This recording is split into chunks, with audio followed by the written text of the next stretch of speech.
Quando a investigação envolve alguém de fora, vira manchete, mas quando envolve uma contratada da Globo, o assunto some? Foi exatamente essa pergunta que tomou conta das redes sociais nesse final de semana, enquanto a Record dedicou uma reportagem inteira para mostrar os detalhes da investigação envolvendo a Virgínia Fonseca. O Fantástico simplesmente fingiu que nada estava acontecendo. E o detalhe que deixou muita gente desconfiada é que a influenciadora acabou de ser contratada pela emissora para a cobertura da Copa do Mundo. A partir daí, as acusações começaram a surgir aos montes. Internautas passaram a dizer que a Globo estaria protegendo a sua nova estrela, passando pano para uma história que, se envolvesse qualquer outra pessoa, provavelmente estaria ocupando o espaço no horário nobre. Nesse vídeo a gente vai analisar tudo que foi mostrado pela Record, relembrar os pontos aí que estão sendo investigados pela Polícia Federal e entender por que essa decisão da Globo de permanecer em silêncio acabou criando uma polêmica talvez maior do que a própria investigação. Eu sou o Marcelo Milos e depois da vinheta eu te conto. Nesse último final de semana surgiu mais um capítulo na polêmica envolvendo a suposta ligação de Virgínia Fonseca com o mundo do crime. No início da semana passada, a gente trouxe aqui um vídeo explicando toda a história e os motivos que levaram a influenciadora a ser alvo de investigação. Mas, neste domingo, o assunto voltou com força aos holofotes por um motivo no mínimo curioso. Tudo começou quando o principal programa jornalístico da Record, o Domingo Espetacular, exibiu uma reportagem reunindo as informações mais recentes sobre o caso. Só que não foi isso que chamou a atenção do público. O que realmente movimentou as redes sociais foi o fato de que o Fantástico, principal programa jornalístico da Globo, simplesmente não abordou o tema. Isso levantou uma série de questionamentos. Para quem não acompanha, a Virgínia foi anunciada recentemente como parte da cobertura da Copa do Mundo pela emissora. Bastou o silêncio da Globo para muita gente começar a acusar o canal de estar protegendo a sua nova contratada. Rapidamente surgiram comentários dizendo que havia conflito de interesses, favorecimento e até críticas à imparcialidade do jornalismo da emissora. Para essas pessoas, se uma história desse tamanho foi deixada de lado por envolver uma figura ligada ao grupo, o que impediria que o mesmo acontecesse aí em assuntos mais delicados? Mas será que essa reação toda faz sentido ou o público está exagerando? Vamos atualizar o que aconteceu nesse caso da Virgínia e entender o que a Globo realmente ignorou nessa história toda, né? E se existe algo além dessa narrativa.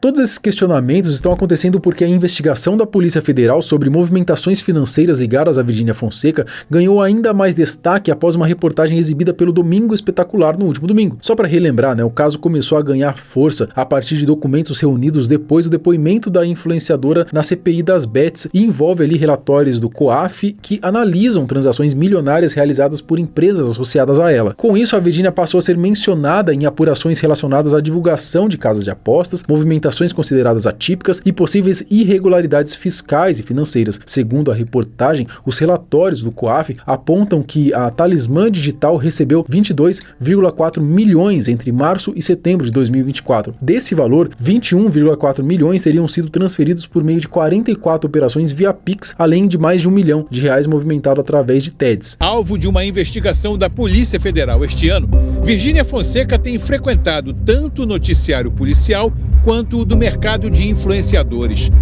A PF tem relatórios de inteligência financeira que apontam suspeitas sobre as movimentações das empresas dela, provenientes principalmente do relatório final da CPI das Bets no Senado Federal. Peço desculpa mais uma vez pela exaltação. Origem do dinheiro, destino de transferências milionárias, possíveis irregularidades fiscais ou financeiras e lavagem de dinheiro. A situação ficou ainda mais suspeita quando descobriram que a maior parte dos recursos, cerca de 17,7 milhões, teria sido enviada pela AMP Pay Marketing. A questão é que essa empresa opera no Simples Nacional, o regime tributário voltado para negócios com um limite de faturamento anual de apenas 4,8 milhões. Por isso, uma quantia tão alta destinada apenas à empresa da influenciadora acabou levantando diversos questionamentos. Apesar disso, especialistas ouvidos pela reportagem afirmaram que a diferença entre regime tributário adotado pela empresa e o volume financeiro movimentado precisa ser analisado em conjunto com outros elementos da investigação. Ou seja, ainda não é possível chegar a conclusões definitivas ou fazer acusações precipitadas apenas com base nesses números. A AMP Pay Marketing foi a que enviou a maior parte deste dinheiro, 17,7 milhões por 5 remessas via Pix. O problema é que esta empresa está inscrita no regime do Simples Nacional, cujo teto de faturamento permitido é de 4,8 milhões de reais por ano. Movimentar quase 4 vezes mais deste valor em repasses para uma única empresa pode ser um indicativo de irregularidades.